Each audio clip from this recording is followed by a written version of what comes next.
Come in. Welcome. I'm E.G. Marshall. It was the 18th century playwright William Congreve who said it.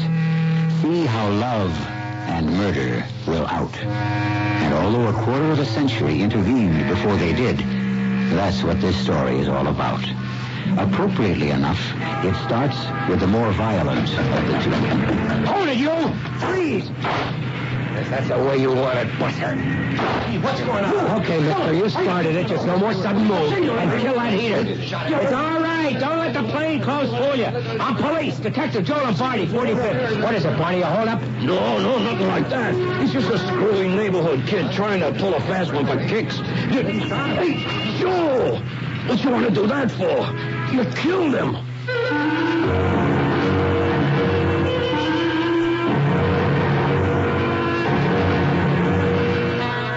Our mystery drama, Murder Will Out, was written especially for the Mystery Theater by Ian Martin and stars Mason Adams.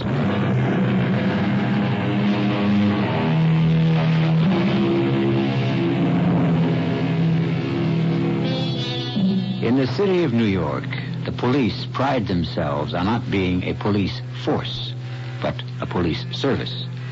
Talk to any bedrock cop. Reach down through the layers of why he wanted to become a police officer, and you'll find that the great majority put service first before pay, benefits, or power. That goes for almost any police force through the country. Easy to malign these days, not so easy to praise, because the weight of the crime graphs is hard to sustain. But above all, a cop is human, and that works on both sides of the line. Door's open. Come on in. Okay, Captain. You bring the coffee in? It's right here. Thought you might want to chew me out first. I shouldn't drink coffee. It ginches my ulcer. You get it? I'll chew you out better with an aching gut. Yes, sir. Any news on the Crocker kid? Looks like he's going to make it. No thanks to you. The bullet went right through his chest, but managed to miss anything vital. How, I don't know. You should be as accurate on the range. Yes, Captain. And a hell of a lot less trigger-happy. You know that boy is only 16. He's 6'1", weighs 185, and he squeezed off 2 shots at me. How? He wasn't armed. It was nighttime. Street's badly lighted. Maybe threw it away, but he had something in his hand, and I heard the shots. Maybe you heard a backfire. Oh, damn. Prune Danish again. Why can't I ever get a cheese Danish? You want to know what he had in his hand? Maybe it was a zip gun. He had a bottle of beer. All right, so he heisted it. But his old man was hungover, and he sent him over to Barney's pub, and the kid left it a bottle of suds. So it's against the law. With what we have to handle in this precinct, it's worth making a federal case over. It's kind of looking that way for me, isn't it? A couple of citizens' committees brewing, some pressure from the newsboys, and unfortunately, it's a good story for them if they start digging up old bodies. No, I didn't mean that the way it came out. I know, Captain Stark. Well, you should. Sal was my best friend. We rode a squad car together for 6 years. And when he... Yeah, I swear, they fry this stuff. They boil the beans first, and then they fry them in dishwater. Call this coffee? You're going to break me? Well, I gotta do something, Joe. I just can't sit still. You fired at him, and he wasn't armed. There were 2 shots. I heard them. A truck backfired. Oh, I know how it looked, Joe. You were tired just coming up out of the subway. You see a guy on the lam. You tell him to freeze, and he stops, turns, and it looks like he laid 2 on the line for you. The cop has a right to protect himself. Reflex action. I pulled my gun. But you didn't have to pull the trigger. You weren't hit, Joe. I should wait to be? You were in plain clothes. The bartender says you never even identified yourself as police before you fired. Okay, Captain. You want my badge? I don't. I understand. I don't approve, but I understand. What do you want me to do? Hold back like my pop and get my brains blown out? Oh, that's the whole trouble. That's what I mean when I say I understand. If Sal had moved as fast as you, Same deal. My pop got it right in front of that same lousy gin mill. Now, wait a minute. You were only 5 years old when it happened. It wasn't that simple. You study the I file. don't have to. I got it all from my mom all those years growing up, and I know the file like I know my own name. Fine. All right, knock it off. You think if we'd had enough of the case, I wouldn't have nailed that Leslie Peavy? First off, we couldn't find him, and second off, there wasn't enough case against him as it stood to warrant anything beyond an APB. He got away. Sure. You let this crumb bum kill my pop, one of your own, 25 years ago, and the guy is still running loose. I'm not going to get caught up in this old argument, Joe. Except this far. It's your obsession that poisons you not only as a police officer, but as a man. It's held you back your whole career. And now it's pretty near ended. You asked if I wanted your badge. No, I don't. But I think you need some time to think over just what you want to be. The Avenger or a real-life cop who knows his job isn't guns and shootouts, but good, solid service to the public. You know, I could suspend you. Okay, go ahead. I'll take that from you because of my old friend. Now, instead of suspending you, I'm suggesting that you got a lot of vacation time coming, like at least a month. You can start it today. That's the same thing as suspension. Not quite. And I want one thing in return.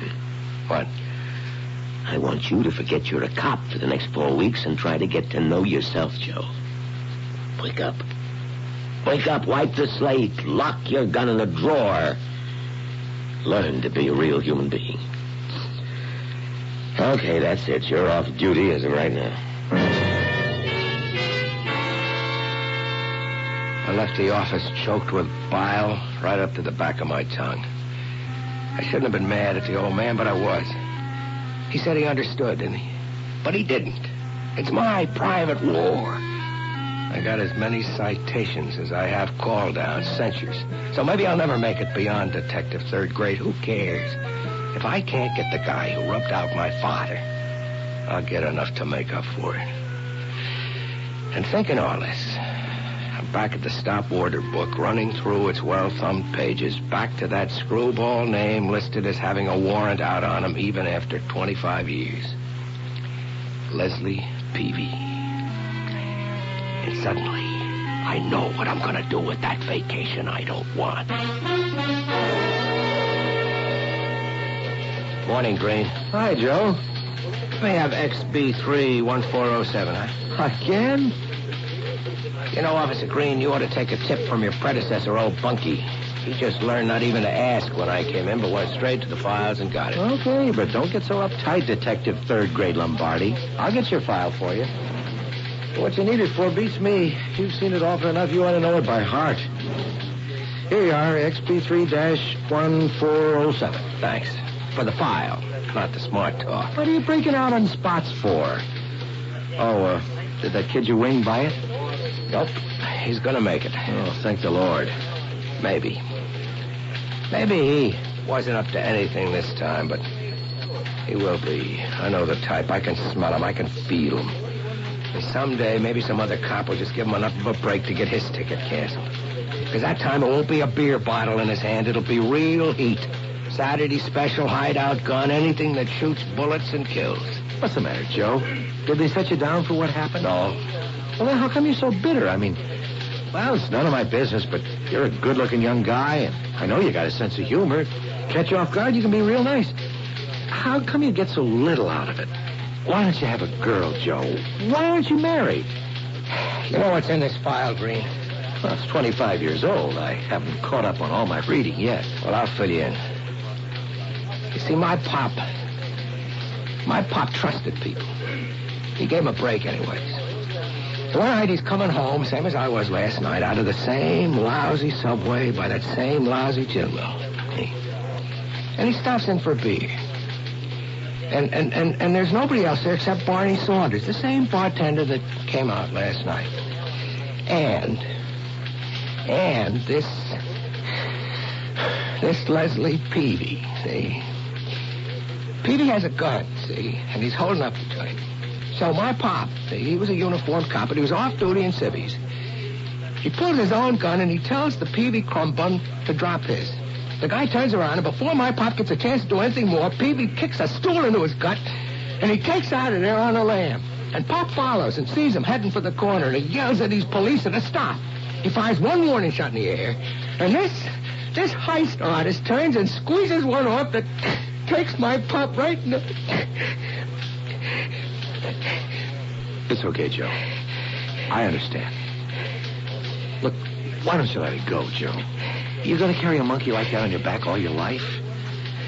Anyway, how are you going to find him after he's buried himself successfully all these years? I just need a few things out of the file here first. And then I'm betting that I can find him and I can get him identified. How? I have a hunch by now he's safe enough to have surfaced somewhere. And with a name like Leslie Peavy, he shouldn't be that hard to get a fix on. I had copies made of the old faded snapshot of Peavy in the file and of his birth certificate. Also, the name and address of the one other witness besides the bartender. Then I drove out to the airport terminal at Kennedy to follow up my idea on how to get a lead on him. There were 4 Peavys in the New York, the Queens, the Bronx, and the Brooklyn books, none in Staten Island. I eliminated those fast.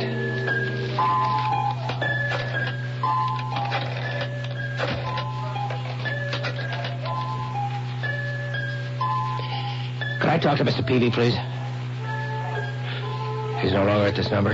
Well, do you know where I might reach him? I see. Just to make sure, do you happen to recall his first name? I see. Do you recall if he was very tall or short? Very short. Thanks. That wouldn't be the man that I'm looking for. I see. There is no Mr. Peavy. You're a spinster lady. Your name's Peavy. Thank you so much. Beg pardon? Oh, no. Sorry. Sorry, ma'am. You're not on radio.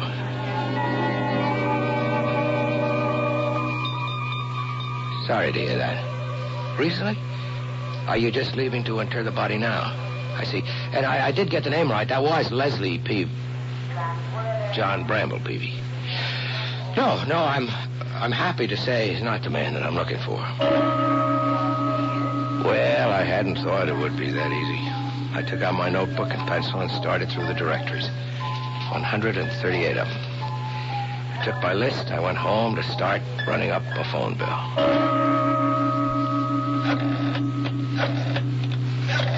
On the 11th, Miami, Florida, I hit pay dirt. This here's George. What can I do for you this fine, bright day? Is this Peavy's Auto Repair? It sure is, brother. I wonder if I could talk to your boss. Oh, Leslie ain't here right now. Off visiting at the hospital. Back tomorrow. Try then. Leslie?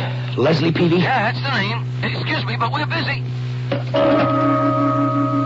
So I made a blind cast and came up lucky with my fish. Now all I had to do was land him.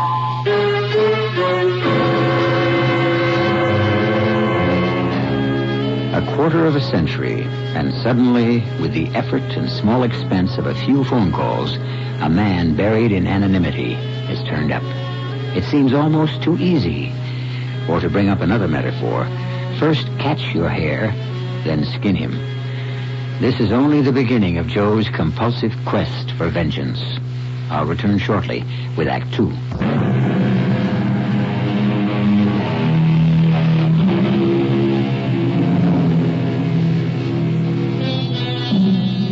There's more than vindication involved in Joe Lombardi's search for the man who killed his father.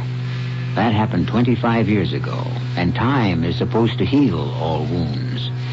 But not the one that flaws Detective Joe Lombardi, unless he can rid himself of the specter who rides his shoulders, legs locked about his chest, like the legendary old man of the sea. I don't know how they handled the investigation at the time. I was 5 years old and collecting baseball cards.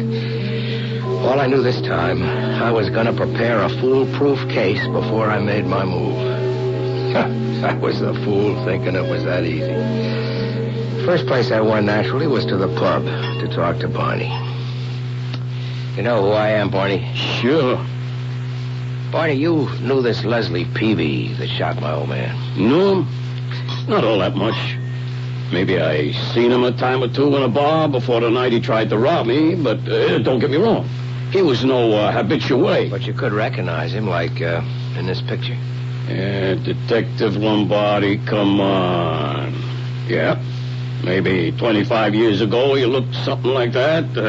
I couldn't make it positive. Well, you made him then, all right? Well, sure. It was fresh in my mind. I did what I had to do as a citizen then. I ain't going to be on tap anymore. You know something? Tomorrow's my 65th birthday and my last day here. I'm retiring. I'm going to take my Social Security and go sit on my rump in St. Pete, Florida. And the one thing I'm going to be able to identify for sure are the Mets every spring. And even then, I'm going to need a scorecard. I don't recognize nothing so good anymore. Look, all I'm asking is for you to hang around a few days, maybe, till I bring him back and to get an ident on him from you. Oh, sure. And if you do, then you book him. He goes to trial. I either hang around months or you drag me back from Florida. Nah, forget it. Tomorrow night I do my last trick by 12 midnight, and it's stop the world. I'm getting off. Why can't you let the past be? Don't you think I want to? But first, I've got to nail a guy that cut my pop down. Why don't you let sleeping dogs lie? Because they're not asleep. Well, then count me out. I don't get you, Barney. My mom always told me you were a real friend of my father's. Well, I knew him. He was a good cop, but I didn't owe him nothing.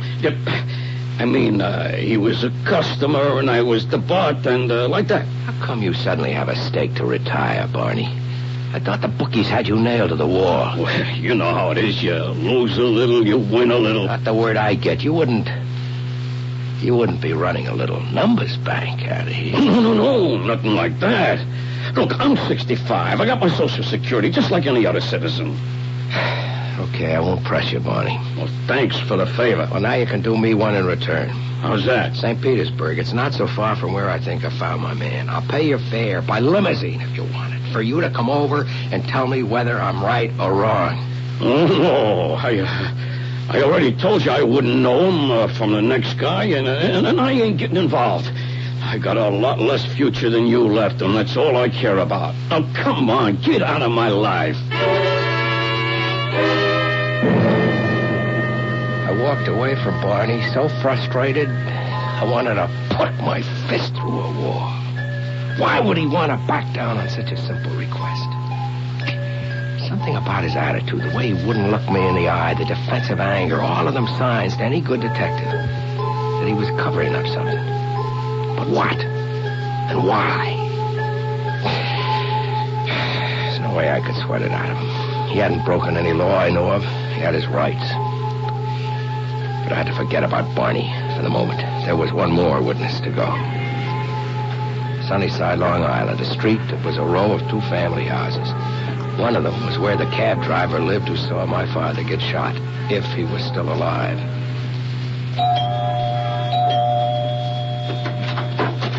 Yeah?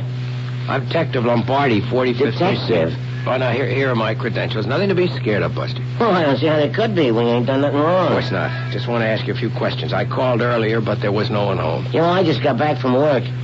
If it's about the Schuyler girl getting mugged and raped, we don't know nothing about it. that.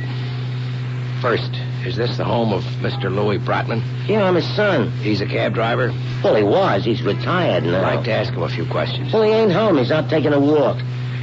I wish he wouldn't stay out so long. The way things are, I don't feel safe if he isn't home before dark. And then he don't know enough to... What kind of questions? Well, something that happened a long time ago. He saw a man get shot. Oh, you mean the cop? Oh, sure, Pops told me about that. I was just a kid when it happened, of course. Yeah, me too. And the cop was my father. Oh, well, ain't that a shame? Yeah, but they never found the guy who done it, did they? No, not... Well, I mean, I think we may have turned him up. You see, I wanted your father to help me identify him. I mean, if he can, after all of these years. Well, I'm afraid he couldn't help you out. Well, he may not have changed so much. Well, maybe not, but, my father has. Yeah, that's him coming now. What? You mean the man with a cane? Yeah, glaucoma, they call it. Happened 5 years ago. First, they thought they could save one eye, but it didn't work out. He's stone blind. So that left it squarely up to me. I knew the captain wouldn't back me up, not without witnesses to make a case. So it looked like I was going to get that vacation after all. Had to go to Florida, to Miami. But first, there was something else I had to dig out of the files. I thought you were supposed to be on vacation. Just about to start. Something I had to check out here first. You taking that monkey along for a companion? The one on your back. The one that ought to have been buried in that musty old file you can't keep your nose out of. Green, I know you mean well, but butt out, huh? There's only one way I'll ever bury that monkey, and that's... I get your message, Joe. I'll mind my own business. Now, if you'll excuse me, I'll get my own messages. Board file, Officer Green speaking. Yes, sir. Sure. Green's preoccupation with the phone call was just what I needed. Give me the number. I took the file out of his sight, riffled through it quickly, and got out the old bench warrant that Judge Arnold had issued. The judge was long dead and the warrant no longer valid, but I had this notion that I might have to use it. By the time Green was through with his phone call, I had the file back on the counter, and he took it and put it away without checking it. Right, sir. Well, that was quick. You all through? Sure. Okay, now, just let me put this away. Sergeant Cross got a rush order. See you, Joe. Aren't you going to wish me luck? Vacation? What else could you have? Maybe you're right, Green. I sure hope it turns out that way. Joe, what are you doing here? Didn't I tell you I didn't want to see you for a month, that you're on a vacation? I'm heading for Florida in a couple hours. I just stopped by to pick up a couple of things. Where about you going? Oh, I figured like maybe Miami Beach. Huh. Miami Beach. Yeah, your father and me once had a trip down there to pick up a prisoner. Hey, before we were both married, that was, and... yeah, well, that's better forgotten now. Point was, we made a good friend. I kept up with him. Sam Williams, he's sheriff of Dade County now. You need any help or get in trouble, But you're not gonna get in any trouble. Not if I can help it, Captain Stark. But I just maybe could use a little help. What kind of help? Well, you know where to go, what to see. Oh, sure. Well, you call on Sam, tell him you're kind of like a son to me, and he'll down there make you a president of the whole state. Incidentally, that Santana kid is off the critical list. He's going to be 100%. Now, I've talked with the deputy inspector and the inspector, too, and you won't be busted. You'll get off with just a censure if you keep your nose clean from now on. You get me? I get you, sir. Well, you go on down there, boy, and let the sun not only get some tan on you, but also shine inside and sort of open you up, huh? Give yourself a chance to start living and stop holding a grudge against the world. He was such a right guy, I hated to hold out on him. But this gut hunch warned me that he'd never go for what I had in mind. Still, that Sheriff Williams might come in handy to keep me from going all the way. I didn't want to settle it outside the law. But to make up for my father, I was ready to.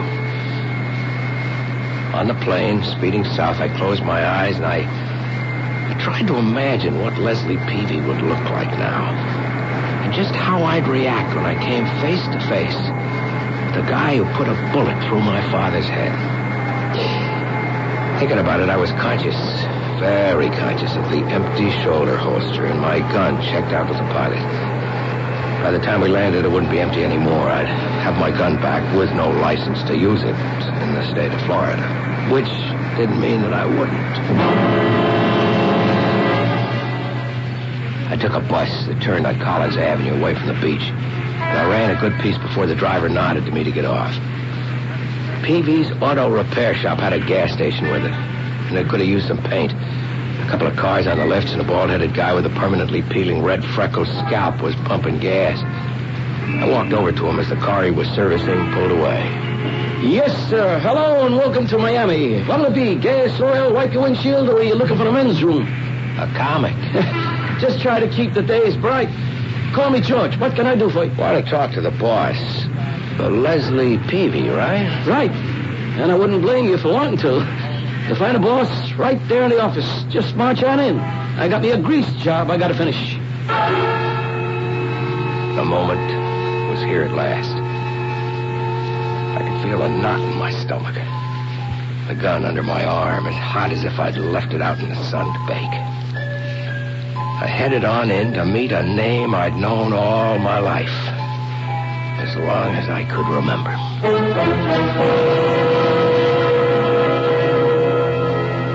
What is it Detective Joe Lombardi expects to do when he meets the man who killed his father? Try to take him back to New York at gunpoint to stand trial with no witnesses left to appear against him? Or just simply put a bullet through his head with that same gun he has no license to carry in Florida? I'll return shortly with Act 3.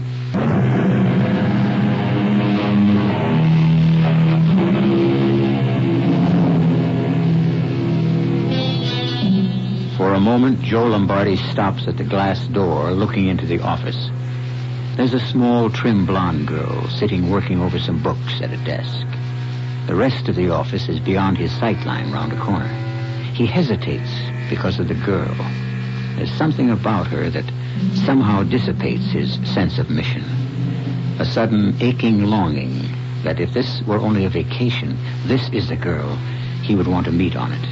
A completely irrational thought, but strong enough to force him to make an effort to thrust it aside and enter.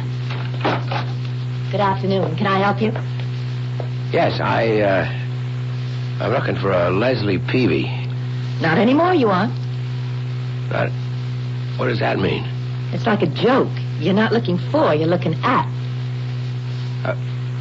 Well, you mean you're the boss? If you mean do I run this little tourist trap, that's me. But you can't be. Haven't you ever heard of woman's Well, lib? that's not what I mean. I mean, I'm looking for a man named Leslie. For some reason, I seem to have caught you clear off base, mister. Joe Lombardi. Mr. Lombardi. But I hate to tell you this. For a pretty good-looking guy, you look kind of funny with your mouth wide open. That's beside the point. You got any proof that you're Leslie Peavy? Sure. Have you got any proof you've a right to question it? These. My credentials. Oh. Badge 703, Detective Joseph Lombardi, Precinct 45, New York City. It's not a very good picture of you. Maybe. I wouldn't say that this is a very good picture of you either. Oh, I quite agree. First of all, it's old enough to be a daguerreotype. And second, it's a man. What? Oh. Well, what are you stopping for? Well, this is an old picture of... Oh. Did you say your name was Lombardi? That's it. Oh, no. Oh, no, not now. Not after all these years. What? Was your father a policeman, too? That's right. I think that maybe you and I better go and talk somewhere. Why not right here? Oh, I can think of plenty of reasons.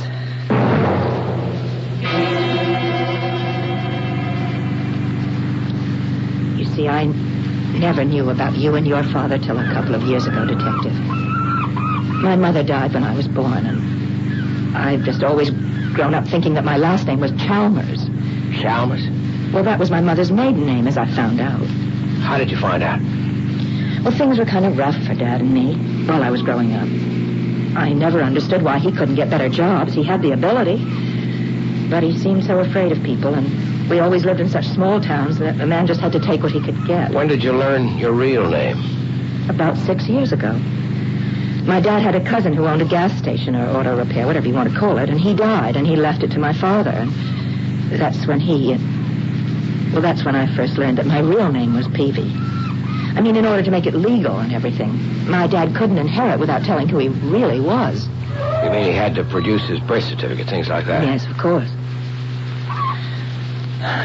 Well, I brought you here. It's the only quiet place that I know in the area. And still be able to look out to the sea. I wish I could appreciate it with you. I really mean that. But I can't stop for things like that now. Well, what are you here for, Detective? To try to drag my father back to trial? He killed my father. Why wouldn't I? After all these years, don't you think he's suffered enough? After all these years, don't you think my mom and I have suffered enough? This is one of my most favorite spots in the world. The waves rolling in, the gulls. And right down below, in that cove, I found my first starfish. I don't get what you're saying. I know. I just wish I could have brought you here under different circumstances. So, Mr. Sleuth, nose to the ground, nostrils wide, mouth panting, you have now tracked down the prey. I wish you joy of it. Now what? Now I'm going to do what you want. I'm going to take you to the arch criminal and see just how you're going to arrange for his arrest.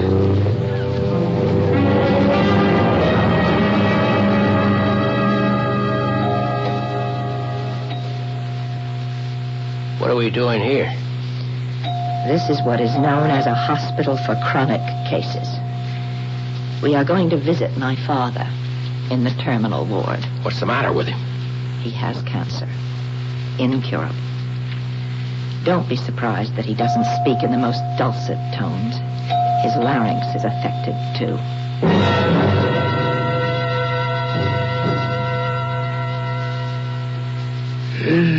I thought maybe I'd made it.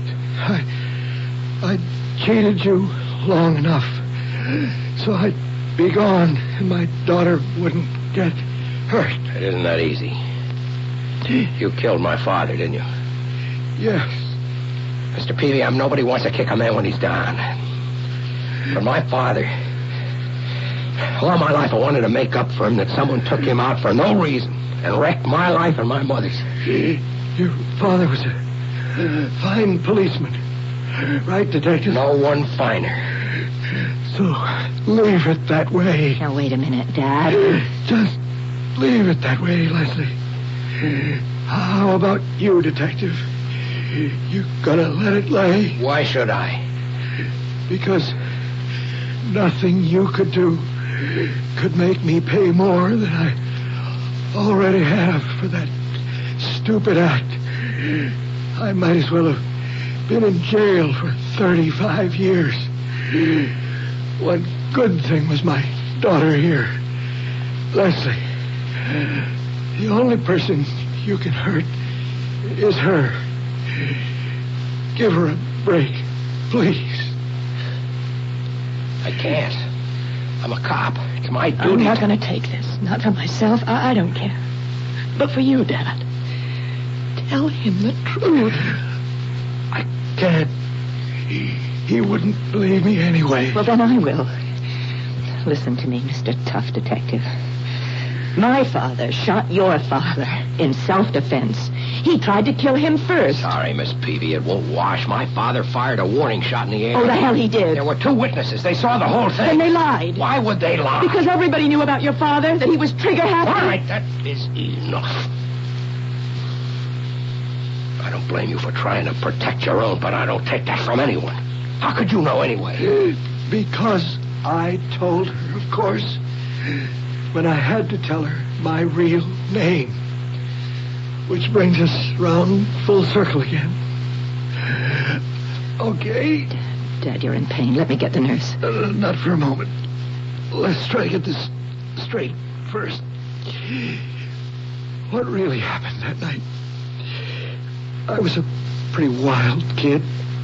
Nothing real bad, but I wasn't always, like they say, on the side of the law. The night it happened, I was at the time running a little book. No connections, just private penny. And one of my studies was Barney's son.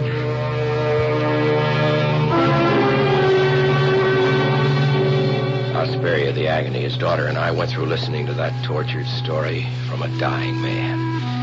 I can tell it in fewer words with less effort. What Peavy claimed was that Barney Saunders was into him for about $75. Peavy had a couple of drinks that night. He went in to collect.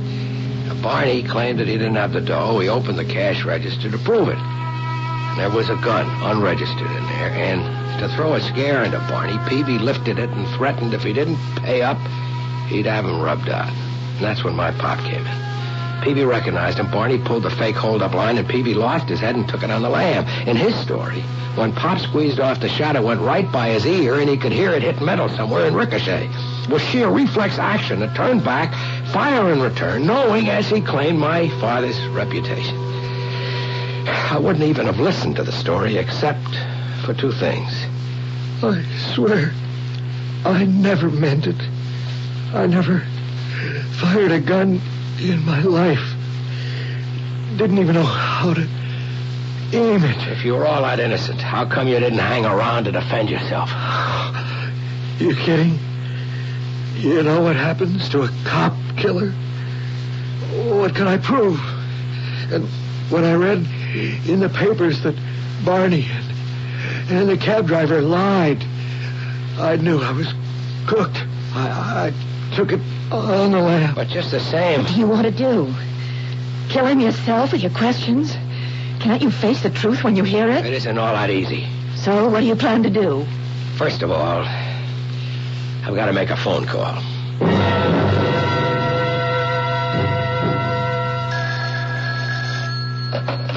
Captain Stark here. Captain, it's Joe Lombardi from Florida. Oh. I found Peavy, Captain. But he's dying of cancer. Can't even count on a week to live. So let sleeping dogs lie, Joe. Maybe, sir. After two questions.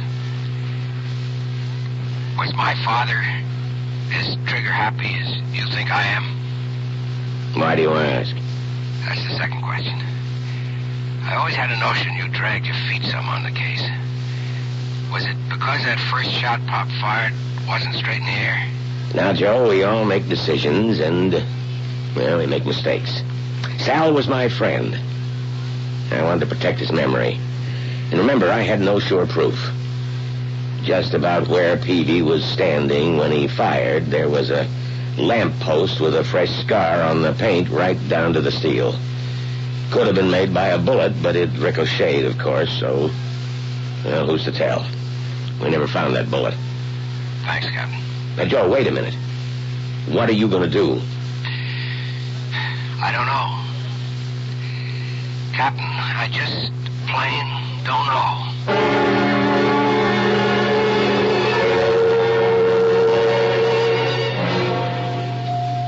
Leslie, Oh, why don't you leave me alone? I got something to tell you. Well, I have something to tell you. He's dead. Now are you satisfied? No. What are you going to do? Hound me? No, I'm gonna drive you home, if you'll let me. Oh, I don't know. All right, what's the difference? I don't think I could see to drive anyway.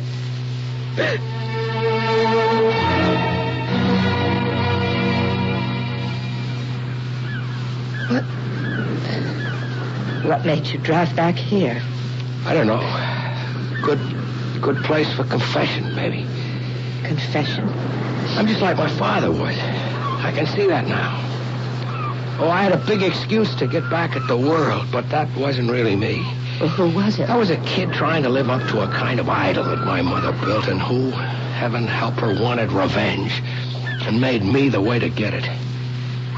Maybe I don't blame her too much. She didn't mean it, but to suddenly find out after all these years that my pop was... All right, Joe. I'm sorry. I don't know what... It's all right. Let it go. We both have to get it out of our systems. I had to. When I first found out about my father. I mean, who he really was and what he'd done. If it hadn't been for the cancer, well, that part of it's all over now. I don't know how to apologize. Grown man acting like that. Oh, you were just trying to get rid of the little boy. Like I had to get rid of the little girl. We both had bad luck with fathers. Does that make us two of a kind? I don't know. What are you going to do now, Joe? Well, I still have over 3 weeks of vacation time coming. Maybe if I stay down here, could we see each other?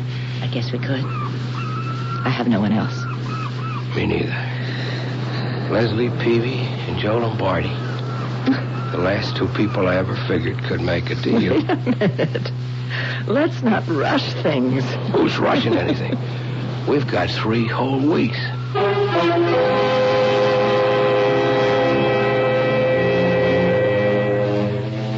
It took a while longer than 3 weeks for Leslie and Joe to iron out the past, but they did. And as we quoted William Congreve in the beginning, not only murder will out, but eventually so did love. I'll be back shortly. Would you know a workaholic if you saw one? Will airfare restrictions leave you grounded? Can the state where you live affect the state of your health? Is it too late to make money in the unified Europe of 1992? You'd know the answers to all those questions if you'd been reading the Wall Street Journal, America's leading daily business publication.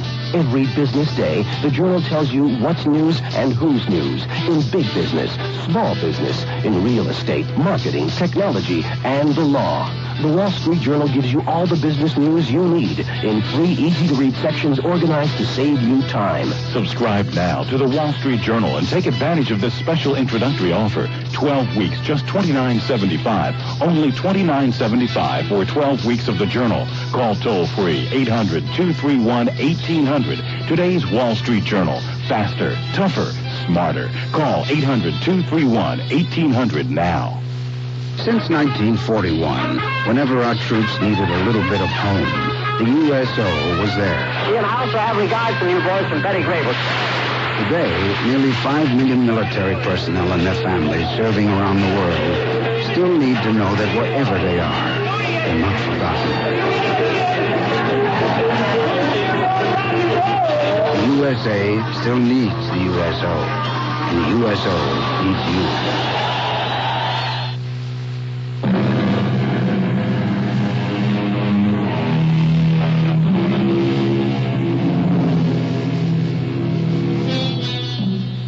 The one bone of contention before they were married was whether to run the gas and auto repair shop or have Joe return to the force. It was Leslie who finally convinced him to. A wise woman. She knew the best way to atone for all the past was for Joe to become the kind of police officer he always should have been. Servant of the people, not an avenging force. It's Lieutenant Joe Labardi now. And his name stands top of the list to replace his old friend and surrogate father, Captain Stark, just as soon as he retires. Our cast included Mason Adams, Marion Seldes, Robert Maxwell, Leon Janney, and Gilbert Mack. The entire production was under the direction of Hyman Brown.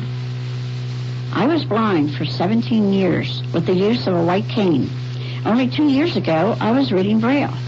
Today, I drive my car with confidence on the streets of Newcastle, Delaware, my hometown. My name is Rita Tucker. Regaining my sight was a miracle in my life, but in eye centers across America, corneal transplant surgery to restore sight is routinely performed. More than 36,000 corneal transplants were performed in the United States last year alone. But blind people still wait in darkness for lack of eye donors. So I urge you to pledge your eyes for surgery and research. Give the gift of sight and tell your family and friends of your wishes. Write I Bank Association of America, Post Office Box 90962, Washington, D.C. 20090. This is E.G. Marshall inviting you to return to our Mystery Theater for another adventure in the macabre. Until next time, pleasant dreams.